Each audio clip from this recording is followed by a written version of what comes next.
think is the hardest challenge for the average man today? That's a good question. It's a really good question. I think that a lot of people don't understand that it's all of the challenges and struggles that's going to make them, it's either going to make or break them. I don't read studies very often, but I was sent a study about stress from somebody. It's probably the best study I ever read. And it's talked about the placebo effect of stress. And it said that they took some of the most stressed people in the world, CEOs, etc. And the ones who believed that stress was really bad for them were dying earlier because of the cortisol inside of their blood. And they said stress would be bad for them, they were having heart attacks. But the ones who believed that stress was good for them and it made them perform, I perform under pressure, stress is good for me, they were living longer. So the same drug inside of their blood, how they framed it inside of their mind had different effects on their body. So from that point onwards, even though I already thought this way, I knew I was the right way. I knew it was the right way to think innately because I've done pretty good in life that way. But this confirmed it. Every time I feel stressed or under pressure, I get excited. I hate to not be stressed. I wake up and I'm like, everything's fucked. Good. Yes. Like that's just how I am, right? But it's how you adopt. It's how you look at the problems and how you use them to fuel you. So the question was, what's the problem for the average man today? What's the biggest problem? I think there's a whole host of problems. But what you have to do is frame it inside of your mind and understand that all of those problems are going to allow you, give you the fuel, the unlimited motivation that you need to become a successful and beautiful individual if you frame it in the right way. If you take a man and give him a life shielded from problems that he never has any to face, I guarantee you he's terrible at being a man. The best men in the world have gone through shit. That's why women love scars, because they didn't kill you. That's the whole point of it, right? So the best thing you can do as a man is look and go, okay, this is hard, this is hard, this is hard, this is hard. I feel negative because these are all so difficult. I'm struggling with X, Y, Z. Let me internalize all of that and turn it into a superpower. Let me become genuinely uncomfortable with my situation in life and go and fix things. Because, like I said, the universe is absolutely and utterly very giving. And if you truly hated being in the position you were in, you wouldn't be there very long. So I think the number one problem with the world today and the biggest problem that men face isn't the problems themselves. It's just the way that they've been taught to mentally frame issues. People think when bad things happen to them that somehow they're a victim to the universe and bad things only happen to me and this is so terrible. They don't understand that bad things happen to everybody, and the most successful person you know had all those problems, maybe even worse. At least the same bad things happened to them. They just framed it differently and used it. That's the difference. Well, a lot of people look up to you, obviously, but what is an achievable amount the normal guy in the street should be looking to achieve, do you think, on a salary basis? Yeah, and that's a good question. I truthfully believe that the universe is a very giving place, and I don't want to sound, airy-fairy, but I truthfully believe that the universe is a giving place, and that if you actually really want something, you can have it. How much you want is how much you're prepared to sacrifice. So if you want $500,000 a year, you can definitely make that. And that level of stress you'll absorb for that money and the amount of headache you'll go through, if that's the amount you're prepared to accept for a happy life, you'll have it. Do you think anyone can do that though? I think that you have to pre-decide, right? So even my level of wealth comes with enormous stress.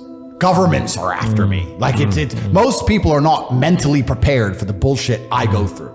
So the number one factor that's going to decide how successful you are as a person is your ability to absorb stress, your stress level. The better you are at dealing with stress, the more problems you can fix, the more money you're going to make.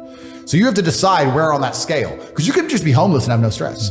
You could just, you could be a brokey and be on the dole and just, I'm broke, but nothing really troubles me.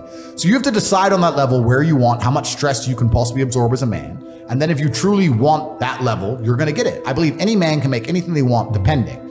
Any one of you here, I have no idea how much money you're making, but if you were to say, I'm throwing away my relationship and throwing away my social life and I'm going ham, I'm going nuts, and I don't care what they do to me, I'm gonna go and I'm gonna make it. You'd make a bunch of money, but there's a bunch of garbage that comes with it. So you have to decide, right? So I think it's a conscious decision. Anybody can be as rich as they want to be. That's the true thing about it. The realm of competency in which a man must operate.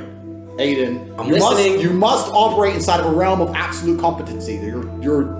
Your goal as a man, your mission as a man is to discover the truth. Because you must find the truth of the universe and the truth of the world, because only the truth will set you free. You're not born with an innate value like a female is. A female can be born beautiful. She doesn't need to be interested in the truth. She can just be happy, believe in fairies and crystal skulls, and go through life and be happy. What's actually interesting is men find that attractive. I find permanently happy women attractive. Women who don't live in the harsh, brutal realities of the world, who are perhaps a bit too optimistic and airy-fairy are very attractive to men. Because if a man has a very difficult life, he likes the idea of always being around a happy woman. For sure. I don't want a woman who's gone through the same kind of trauma and stress that I have. But as a man, you must go through a process of discovering what is true and what is false about the world and developing absolute and utter competency so you can outcompete other men.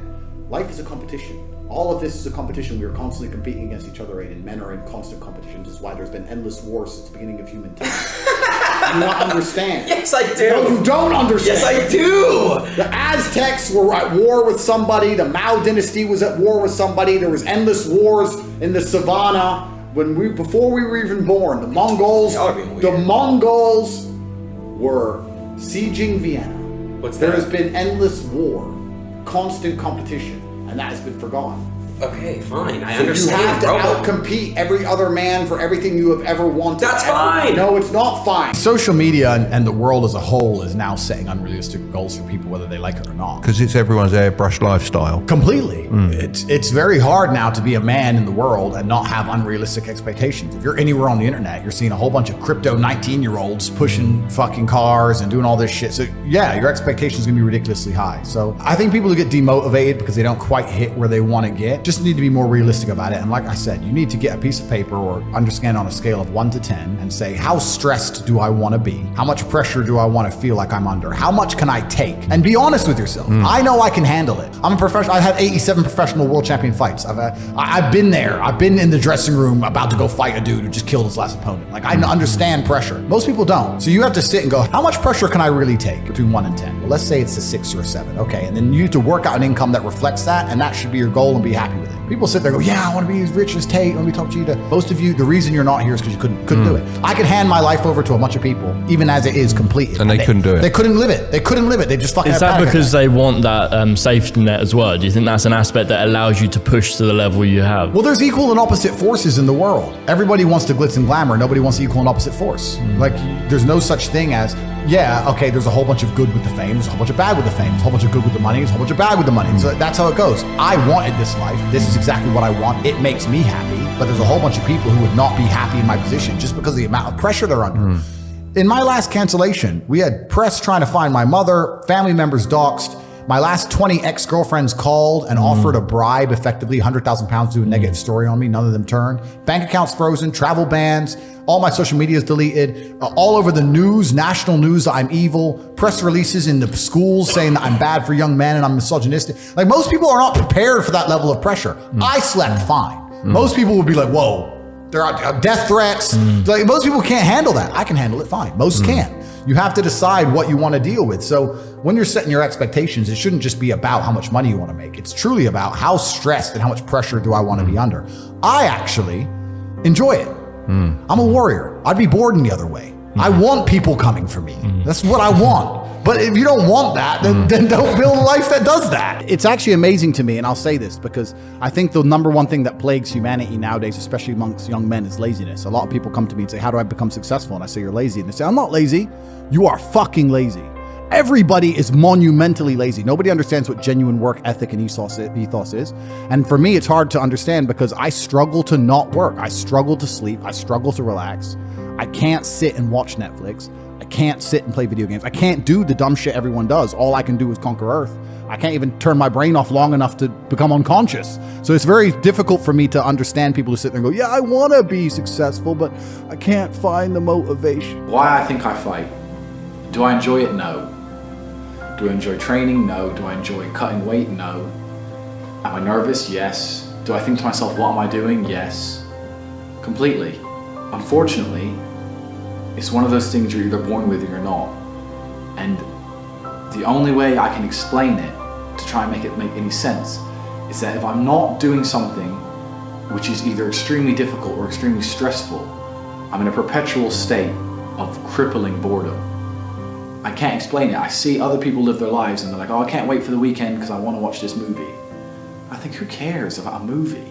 You're looking forward to the weekend for a movie? Looking forward to the weekend to get drunk? Like, these things to me are so mundane. They mean nothing. And if I don't fight, if I'm not in a situation where I'm stressed or worried or concerned, I'm just perpetually bored. And boredom's crippling. If you're an intelligent person and you've got a good brain on your shoulders, you can't just sit there bored, you know? So most smart people take the academic route to avoid boredom, and they learn, but that's never really interested me either. Although I've always been an intelligent guy and I've always done well academically, It never really interested me. And then I see people climb Mount Everest or jump off buildings or do base jumping, or the guy who jumped from space. People think, what's he doing? He's crazy. I understand, because some people can't live normal lives. Some people cannot just function 9 to 5 office job, get drunk at the weekends. That is not for some individuals, and it's not for me.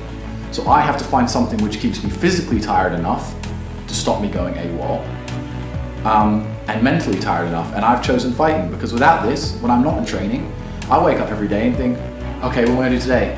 It's 9 a.m. on a Tuesday, I'm bored, everyone's at work, I'm bored, and I'll end up doing something crazy. I'll either end up drunk or on the Eurostar, or, you know, it's just a random lifestyle, because I'm constantly looking for never-ending entertainment, and it doesn't exist. I think the only thing that could stop me fighting is if I had enough money to constantly entertain myself. Unless I'm a billionaire, I need something that keeps me focused and keeps me occupied in life.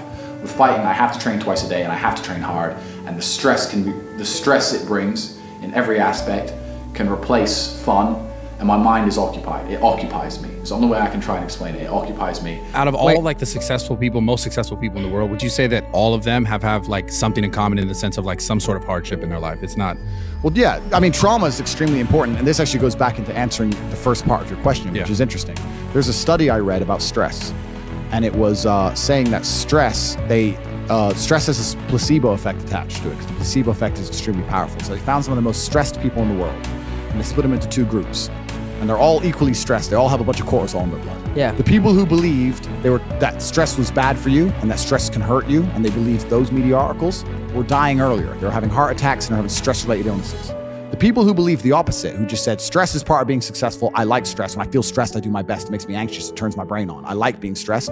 Lived longer than average. Yeah. The point is, the same drug, how you look at it and how your body anticipates it, how you feel about it, affects the real world results, which goes back into what you were saying earlier about the jealousy. You're saying people look on social media and they get jealous and it demotivates them. That's because they decide to be demotivated by it. Do you know what happens when I get jealous of somebody? I fucking beat them. Yeah. If I look at somebody who has something I ain't got, I will take it from them by hook or by crook. Well, when I watch other people on social media and I see someone killing it, like whoever it is, someone, that fires me the fuck up. I love it. I wish someone could make me jealous. It's hard now. I got everything. I wish I could look at somebody and go, fuck her. I'm going to beat you. Somebody really wants to do something, but maybe they don't have the talent. Is that another excuse, or how do you see that?